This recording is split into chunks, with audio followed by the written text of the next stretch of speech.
சுவாமி சரணம், சுவாமியே சரணம் ஐயப்பா. சுவாமி, உங்களுக்கு ஒரு இம்பார்ட்டண்ட்டான தகவல், அதாவது முக்கியமான தகவல் என்ன அப்படின்னா, பெருவழியில் நடக்கிறவங்க, எரிமேலியிலிருந்து பெருவழி வழியாக நடந்து போகிறவங்களுக்கு ஒரு முக்கியமான தகவல்.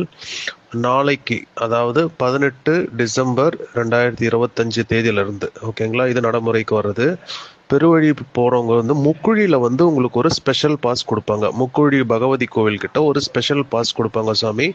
அந்த பாஸை எடுத்துட்டு நீங்கள் வந்து பம்பா வழியாக போயிட்டு மேலே போகிறீங்க இல்லையா, மரக்கூட்டம் கிட்ட காட்டுனீங்க அப்படின்னா, நீங்கள் பெருவழியில் வந்ததுக்கான அடையாளம் அந்த பாஸ்.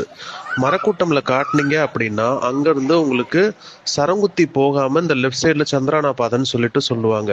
அந்த சந்திரானா பாதை வழியாக போனீங்க அப்படின்னா அந்த சரங்குத்தி கியூ வந்து நீங்கள் ஸ்கிப் பண்ணிக்கலாம். இங்கேருந்து இப்படி நேராக போயிட்டு நடப்பந்தலில் வந்து பார்த்தீங்க அப்படின்னா, உங்களுக்கு நடப்பந்தலில் ஒரு ஸ்பெஷல் கியூ. நார்மலாக வந்து பம்பையிலேருந்து வரவங்களுக்கு ஒரு 3 கியூ இருக்கும் அப்படின்னா, ஒரு கியூ வந்து ஸ்பெஷலாக பெருவழியில் வரவங்களுக்கு ஒரு கியூ அலாட் பண்ணியிருக்காங்க. ஸோ அந்த அந்த கியூ வழியாக நீங்கள் நேராக போயிட்டு 18ஆம் படி ஏறலாம். ஸோ இதில் வந்து பார்த்தீங்க அப்படின்னா, உங்களுக்கு ஒரு ஸ்பெஷல் பர்மிஷன் உண்டு சுவாமி. இந்த ஸ்பெஷல் பர்மிஷன் பெருவழியில் வரவங்களுக்கு மட்டும்தான் இது வந்து பொருந்தும். முக்குழியில் பாசம் வாங்கிட்டு நீங்கள் வரணும். சுவாமியே சரணம் ஐயப்பா, சுவாமி சரணம்.